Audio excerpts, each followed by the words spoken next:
بسم اللہ الرحمن الرحیم۔ السلام علیکم ورحمۃ اللہ وبرکاتہ۔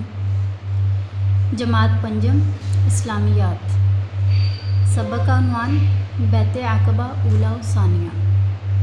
تعارف: نبوت کے 11ویں سال حج کے دنوں میں نبی اکرم خاتم النبیین صلی اللہ علیہ وآلہ وسلم منع کے میدان میں تشریف لے گئے۔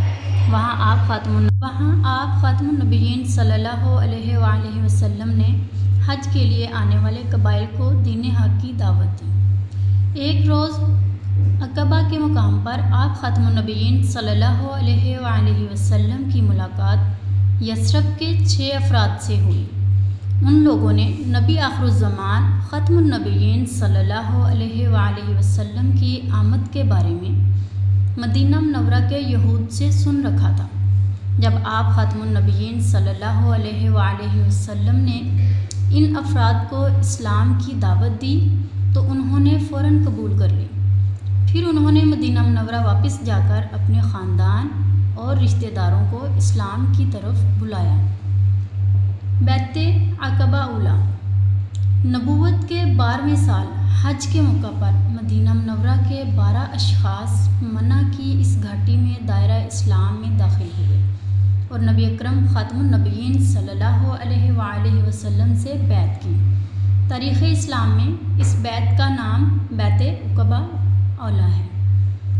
یہ بیعت درج ذیل باتوں پر کی گئی۔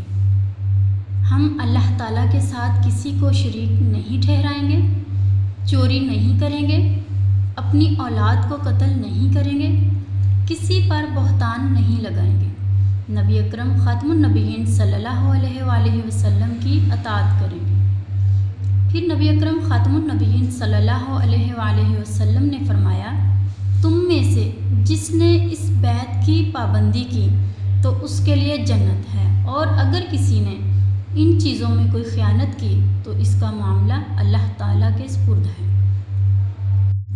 نبی اکرم خاتم النبیین صلی اللہ علیہ وآلہ وسلم نے ان اشخاص کو رخصت کرتے وقت حضرت اسد بن زرارہ رضی اللہ تعالیٰ عنہ کو مدینہ منورہ میں ان کا قائد اور امام مقرر فرمایا۔ اس موقع پر اہل یثرب نے آپ خاتم النبیین صلی اللہ علیہ وآلہ وسلم سے درخواست کی کہ آپ خاتم النبیین صلی اللہ علیہ وآلہ وسلم ہمارے ساتھ کوئی معلم بھیجیں جو ہمیں قرآن مجید کی تعلیم دے۔ چنانچہ آپ خاتم النبیین صلی اللہ علیہ وآلہ وسلم نے حضرت مصعب بن عمیر رضی اللہ تعالیٰ عنہ کو ان لوگوں کے ساتھ مدینہ منورہ میں بھیج دیا۔ وہ مدینہ منورہ میں حضرت اسد بن زرارہ رضی اللہ تعالیٰ عنہ کے مہمان بنے۔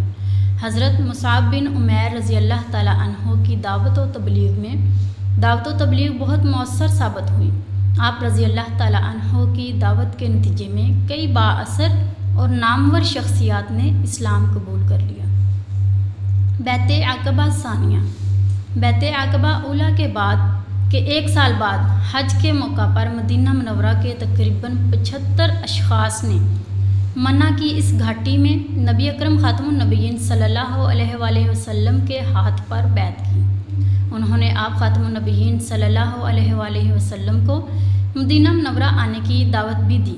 اس موقع پر بھی نبی اکرم خاتم النبیین صلی اللہ علیہ وآلہ وسلم کے چچا حضرت عباس رضی اللہ تعالیٰ عنہ نے اپنے آپ صلی اللہ علیہ وآلہ وسلم خاتم النبیین سے وفاداری کا ثبوت دیا اور اہل یثرب سے کہا، اگر مرتے دم تک نبی اکرم خاتم النبیین صلی اللہ علیہ وآلہ وسلم کا ساتھ دے سکتے ہو تو بہتر، ورنہ ابھی سے کنارہ کش ہو جاؤ۔